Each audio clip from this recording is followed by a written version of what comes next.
Can you teach essays without worksheets? It's kind of a controversial topic. Everyone has an opinion about the best way to teach an essay, and I have some ideas on this that you may or may not like. So, yeah.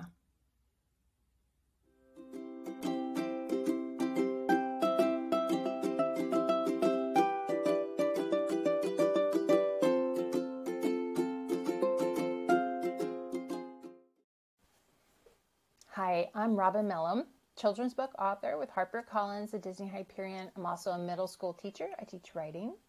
I have created a writer's workshop that is what I call a structured student-led workshop. And in my videos, I've talked about these 6 skills that I teach on repeat and how much the kids love it, how they're learning these skills and applying them to the things that they want to write about. But then comes the time when we need to write essays. And so how is that going to fit into this model? Well, I'm going to tell you what I do. It's a bit different than what most people do. And this video is going to be kind of a little bit different, a little bit loosey-goosey, because I have a lot of questions that I want to make sure I answer. I have some note cards. I have some props to show you, and then I have some stuff on my computer that I'll show you too. Now, first thing I want to cover is that when I teach essays, I do not teach them in the workshop model, the way that I have it set up, because, and I use a lot of basketball metaphors, but to me, the workshop is like basketball practice. It's when you get in there and you do your drills, you're practicing things, you're trying out new stuff, but it's not for keeps. Right? It's a time when you can actually stretch and grow and not feel worried about the other team like watching you, right? But when we do essays, they're graded. And so a graded essay, in my basketball metaphor, is like a basketball game. And when you go to a basketball game, it's different. You're in a uniform. You're in maybe a new like school or something. It feels weird. And it's kind of stressful a little bit. And so we just kind of have to manage that, but also treat it in the way that it should be treated, which is it's a graded essay that needs to be done on time. And what I learned when I was writing books was that deadlines are important. They're hugely important. And so when I was doing a workshop where we were doing these units that were very in-depth, and we would kind of meander through it, and we would do these essays that would take 4 or 5 or 6 weeks to do. And I found that the kids lost interest. We'd suddenly, we'd get back into workshop and their heads would flop and they're like, oh, I have to keep doing this, which is like the worst thing to have to come up against when you're a middle school teacher and your kids are flopping their heads. It's really hard to get beyond that. So I do my my essays in a 10-day block of time. And I designate each day for something different. I'll show you on my screen in just a minute what I do with each day. But here's how I kind of came to this idea. After I came back to teaching from writing, the first job that I got back in the school system was actually as a TOSA, which is a teacher on special assignment, for a SEL, social emotional learning teacher.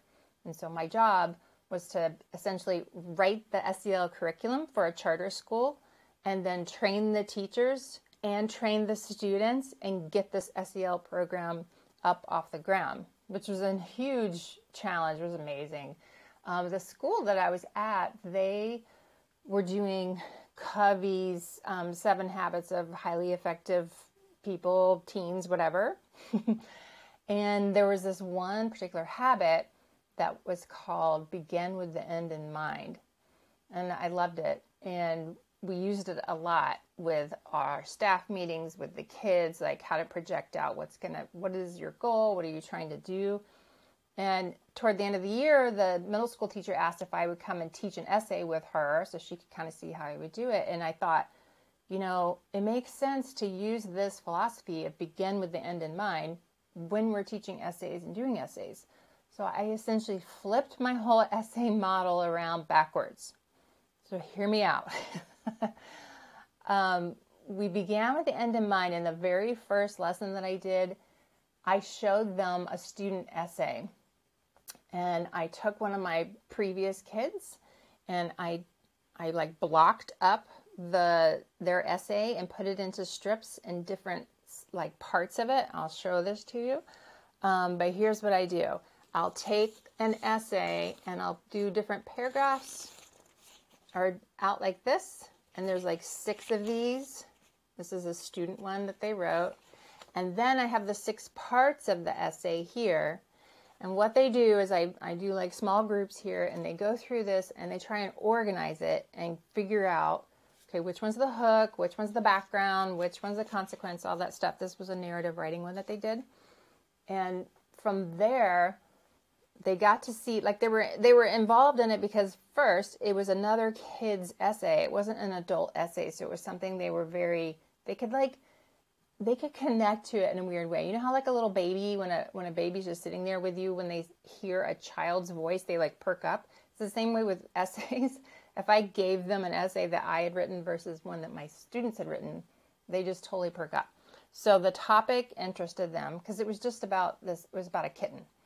And I had them like lay out all the different parts of the essay, and it took them a while to actually figure out which one was the hook, because we had to really like discuss what is a hook, does that make a hook, is that actually a consequence, and it really made for these really great discussions.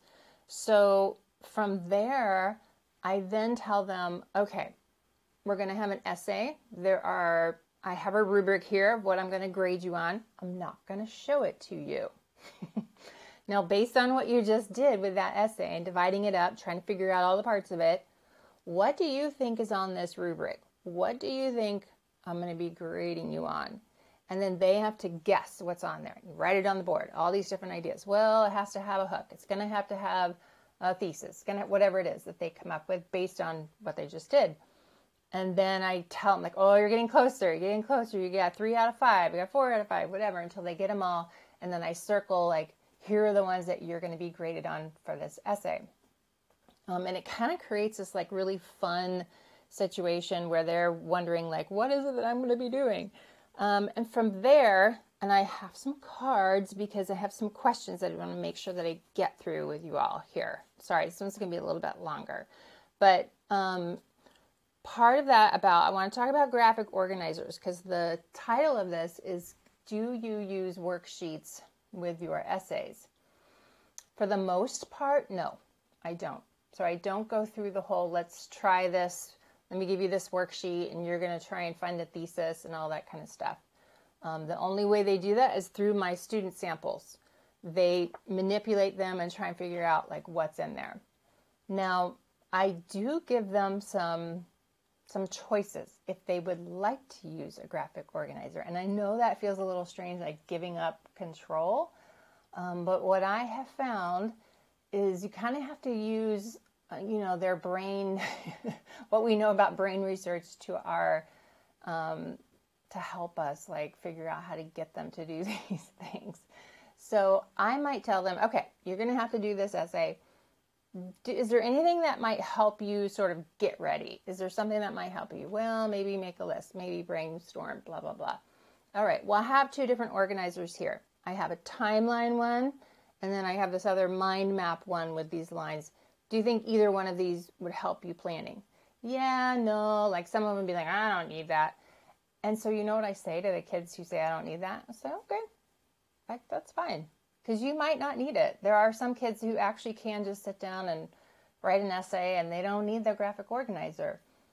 However, a lot of times later when they're into the essay and they realize that they're stuck, I've had that happen with an 8th grader at that school, with the SEL school. This 8th grader came up and slapped his hand down on the thing. He was like, I'm going to take the timeline one, after he had told me he didn't want it over and over again. But they kind of have to realize like what it is that they need. And the reason for that is because if these essays are the game, then state testing is like the championship game, right? So when they get to state testing though, and they have to do these essays on there, there isn't a section on there that says, okay, and now wait for your teacher to come by and hand you a graphic organizer for you to fill out. It just says, take some notes and get ready to write your essay. They have to figure out how to do that. And if we aren't allowing them the time to decide, what do I need? What would work for me? They will just be sitting there passively during state testing, not knowing, they have no idea how to begin. So we have to teach them how to take ownership of that and decide, do I need this one? Do I not need it? Maybe later I'll realize that I do need it. So graphic organizers are kind of by choice, and I narrow it down to like 2. If there's too many choices, then it gets a little crazy. I will say the one time that I do require some prep work ahead is if they are doing a research paper.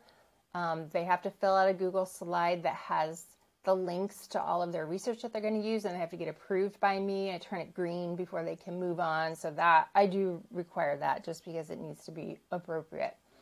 There was a question about conferencing during this 10-day block. What I typically do is I assign all of my essays through Google Classroom so that I can see their essays all at the same time on my screen.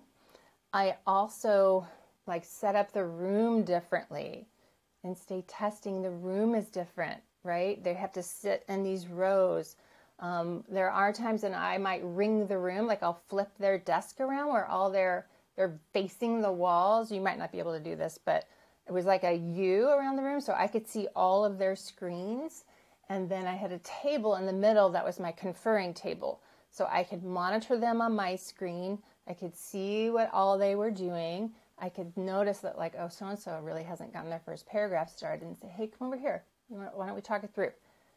You didn't want this graphic organizer. Do you think it would help now?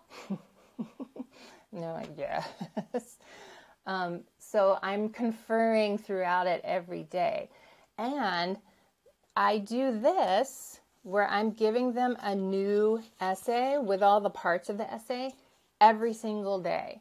Not the whole 10 days, but usually 3 to 5 days. So as soon as they get into class, they have a new essay to work in a small group and put it in the right order.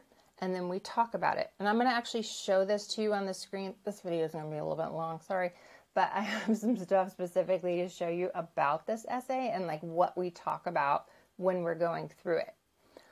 So I do confer during that. And that is those times when I'm conferring, that is when I'm making the most comments on their work.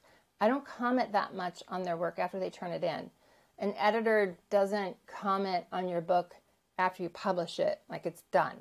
So all the work is done beforehand. So that's how I want my workshop and my essay blocks to work, is the same way the real world works. So I give them all my comments before. I do a lot of comments on the side. They accept or reject. They write back and forth to me. We do a lot of commenting there. I will do a yellow box method for editing.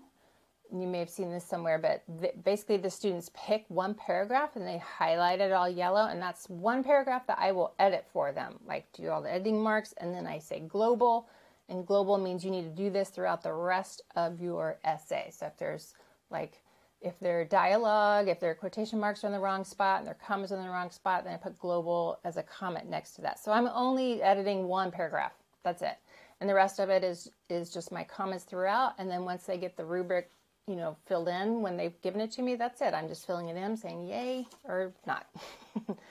So the yellow box method, when there are shorter constructed responses, if you're comparing two things, I do set aside Wednesdays, honestly, right now, to just work on shorter responses where they have to decide which graphic organizer is going to help them if they're comparing two texts. Is it going to be, a Venn diagram? Do you need lists? Do you need a T-chart? What do you need? Tell me what you need. And just making that choice is a huge thing for them to figure out how to compare these two things. And then they work on those short constructed responses. But I often do the same thing and work backwards. I'll give an answer that doesn't do the RA part of race where they can't figure out what the question was. And I'll go, see, we can't figure out what the question was. So it's missing some stuff. So you give them the answers where they're not complete and they can start to figure out. It's all backwards. You just want to do it backwards. There's a question about, do I teach the essay step by step? I'm going to show you on my screen how I break down the 10 days of the block of time. And then after that, last thing I want to say here is there's a question about, what do we do if the kids don't finish their essay in the 10 days? And this, you all, is where the secret sauce of the secret sauce comes in. It's the best part of the student-led workshop because it's going to fix this problem. It's pretty cool. So let's go to the screen. I'm going to show you the essay that I did and how my 10-day block is broken up. Okay, so now I'm going to show you the essay that we had taken apart. This is the one that I put in strips, and the kids have to figure out each of the paragraphs, like where do they go? What order do they go in? I'll kind of scroll down here to the bottom, just show you real quick. This is what we were doing for a personal narrative. They had to find the hook, the setting the scene background paragraph, what was the conflict, which is what happens first, the consequence from that, the outcome from that, and then what was the lesson learned. And they have to match all of these up with these 6 parts of this young girl's essay. And I wanted to show this to you because this essay takes the 6 skills that we've been learning all year, and they end up getting applied into a personal narrative. And it's awesome for the kids to see how all that work that they've been doing throughout the year really pays off. So her hook, it could have been really simple. She was just writing about her cat who got sick. And her hook says, her fever kept on rising and she looked worse every day. It would be safe to say that my sister and I didn't think that she would live much longer. Our kitten was hanging on for dear life. I loved it because she dropped us kind of into action there.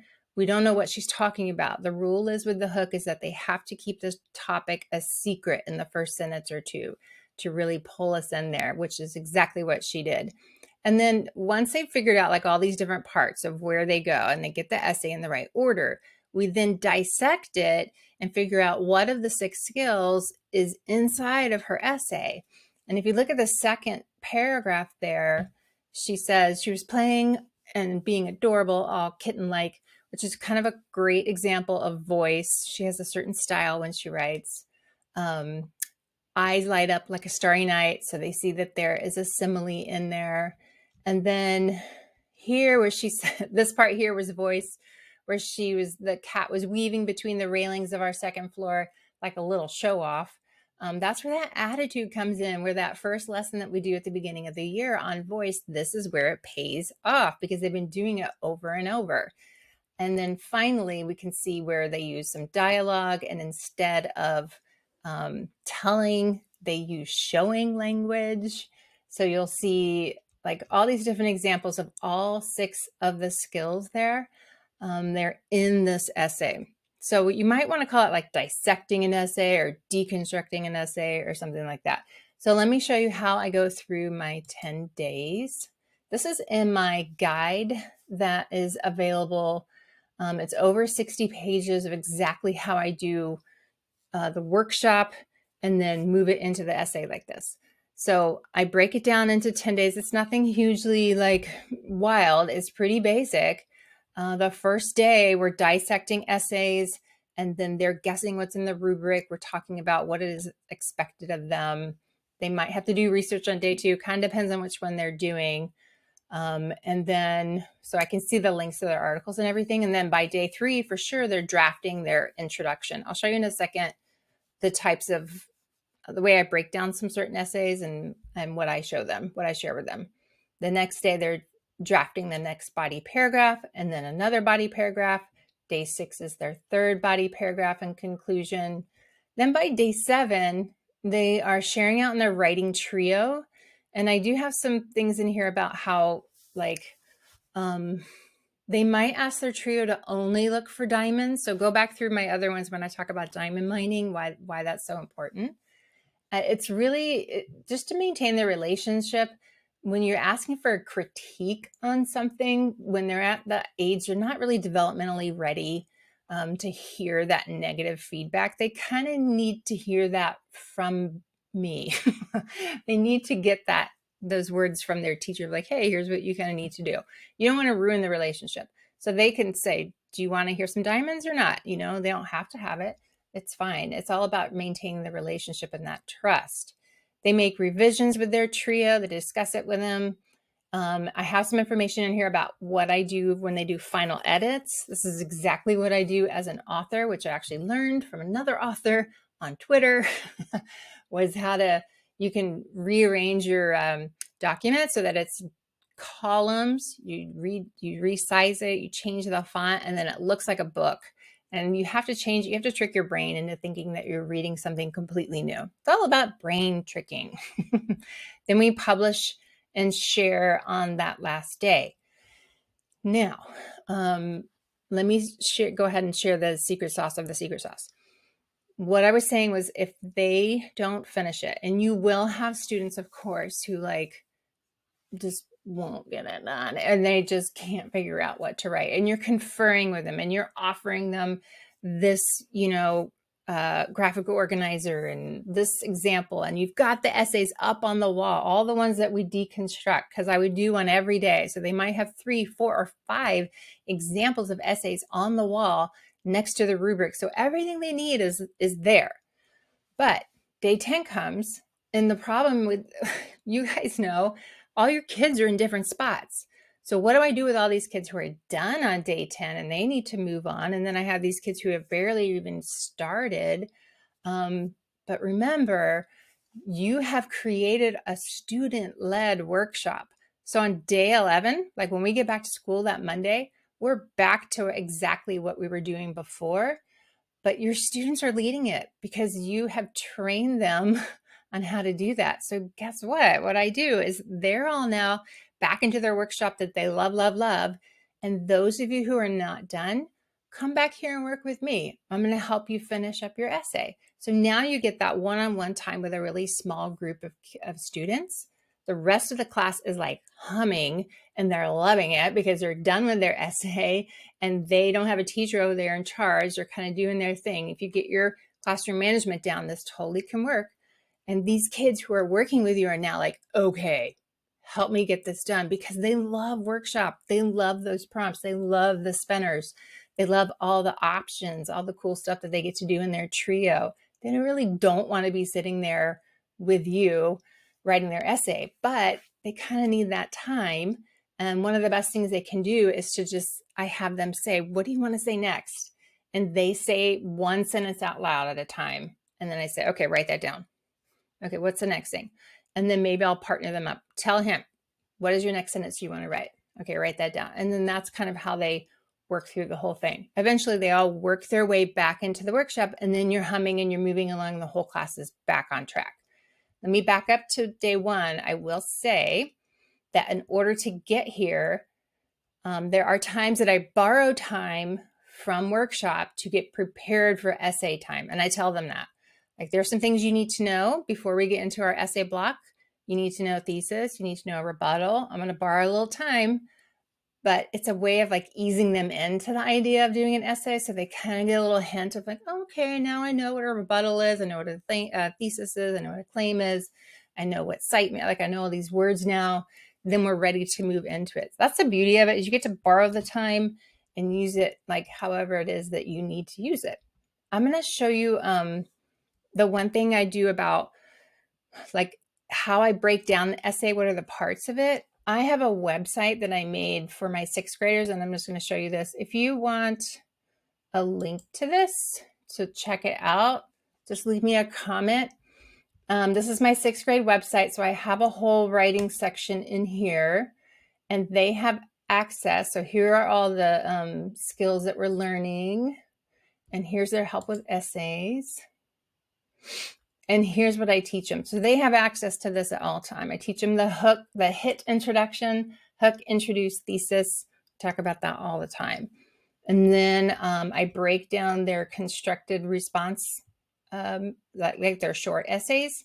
Except for me, I add a hook to that too. It makes their writing so much more sophisticated. So they do the race strategy with a hook, which is like an H race, which is a horse race. So it's a whole different thing. And then I would break down, if they were going to do an argument essay, I do show them this. Here's what goes in every single one of these.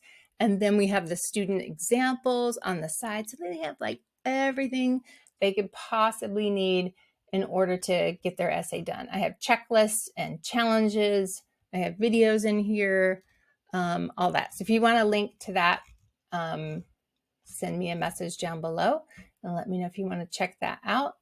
And then also check below because I probably have forgotten something. I have so much about this topic that I want to share, and I'm just so passionate about it. This whole new method of doing this way, it's just changed my life. They love it. We are just moving along quickly, and I've seen amazing results in it. So let me know what you think in the comments, and I hope that helped, and I'll see you next time.